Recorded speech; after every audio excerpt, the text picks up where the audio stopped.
No one had the courage to admit any kind of wrongdoing on Friday at the hearing. Instead, it was incompetence. That's what they pled, incompetence. So why should we grow the size of a government that is incompetent? Now, let's just say perhaps there's a grain of truth to that claim. And why would I give them that? Because they're not even effective liars. The tales spun don't add up to incompetence. They don't. I want to show you what those involved are saying. And I want you to share these things with your friends. I want you to go on Facebook. I want you to tweet them. And let the lies speak for themselves. This story was born in deceit. It supposedly came out at a hearing on Friday. It came out that the Friday before, it just came out. It just kind of slipped out in a question. But on Friday's hearing, that's when the IRS first admit targeting of conservative groups, that they said that was from a planted question at a conference. It was made to look spontaneous. That's what was said at the hearings. So it was born in deceit. High-level IRS officials admitted they planned the question and the answers days in advance. And then they tried to sneak it by the American public by announcing it on an unrelated event on a Friday. I think it's about Benghazi, quite honestly. I don't know why they planted that question right now, but they're watch the other hand.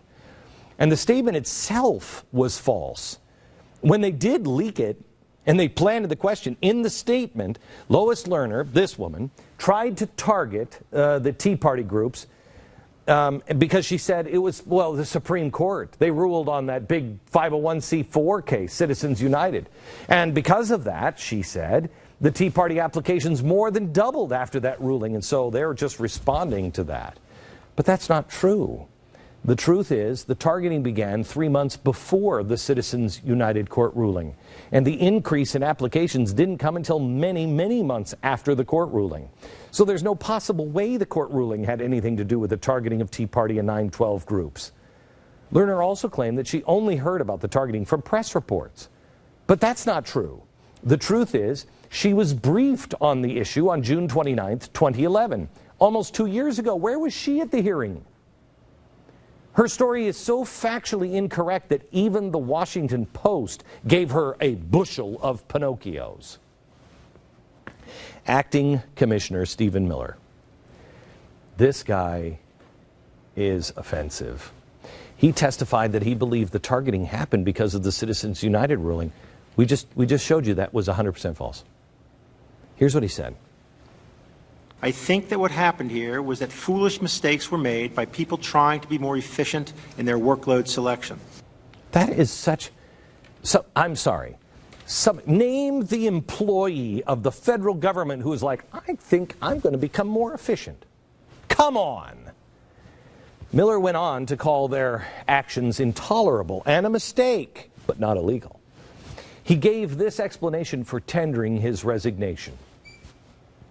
I resigned because as the acting commissioner, what happens in the IRS, whether I was personally involved or not, stops at my desk. Wow. Can I tell you something? I'm talking to you behind the camera that you can't see. Right behind you right now is the Oval Office. And I am looking at the Oval Office and I'm hearing that man say that. The reason why is that what he just said sounds like decency. It sounds like, and the buck stops here. That's what Truman said. The buck stops here. But I got news for you. That's not true. That's not what he's saying here. The buck stops here. So what? He'll take his retirement and go home. He'll quit 2 weeks early. Oh. Miller was only the acting commissioner. He was set to step down. He's retiring with full benefits. Do you know, in your office, if you've ever worked for a big corporation, the person who's allowed to retire, the person who's allowed to leave, why does that happen? If you know, everybody knows he has to be fired. Why does that happen? That only happens in big corporations because of one thing. They let that happen because they know a big lawsuit's coming. It will only be an embarrassment to the company, to whatever it is. That's why they let people do that. In my experience, somebody who is really screwed up, you walk into their office and you throw a box on their table and say, gather up all your crap and get the hell out. That's how you're fired. For something like this isn't sacrifice. Retiring with full benefits and remaining on the payroll, that's not sacrifice. Friday's testimony was chilling. We learned the Coalition for Life of Iowa, this is a national public firm for religious liberty. Listen carefully, America. Was asked about the content of their individual prayers. Okay, let me ask you about another letter that was received by a pro-life group, this one in Iowa.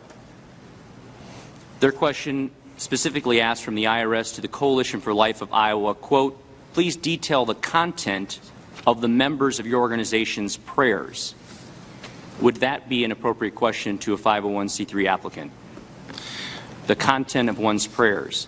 It pains me to say I can't speak to that one either, but that's an... You don't know whether or not that would be an appropriate question He's to not ask? asking legal. Outside of this case, which I don't know anything about, it would surprise me that that question was asked.